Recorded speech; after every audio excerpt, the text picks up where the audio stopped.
The Montreal Canadiens are looking to close the book on the Carey Price era. Price hasn't played for the team in 4 seasons.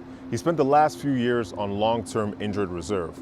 But now, the Habs are looking to shed what's left of the star goalie's massive contract. Price is in the final year of an $84 million deal.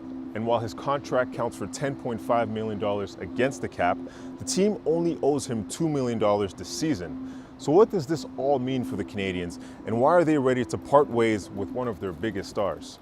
The Canadiens are in a situation where they have this player who's really cumbersome in their whole salary structure, who's not playing for them, and they say, okay, well, what can we do about that? Can we move that contract? Right now, the Canadiens are over the NHL salary cap, which sets a limit on how much teams can spend on player salaries.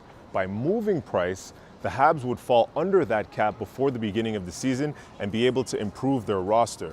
But Marc-Antoine says there are only a few teams available to take on Price's contract. Those teams are in a position of strength to look at any team in the NHL and say, do you have a bad contract? They can take on that contract. So they're in a position of strength because they can say to any team, give us that contract that you don't want anymore, but in return you'll have to give us an asset. Some teams floated around are the Chicago Blackhawks and the San Jose Sharks. Price is one of the NHL's most decorated goalies. He's won numerous awards over his 15-year career, such as the Hart Trophy, the Vezina Trophy, was a 7-time All-Star, and was instrumental in the Habs Stanley Cup appearance in 2021. He's also expected to be inducted into the Hockey Hall of Fame.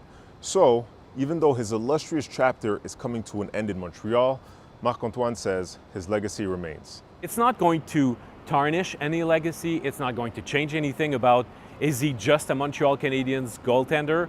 Of course, he's a Montreal Canadiens legend, always will be. And it's not because the last year of his contract would end up being in somebody else's books that it would change anything to that.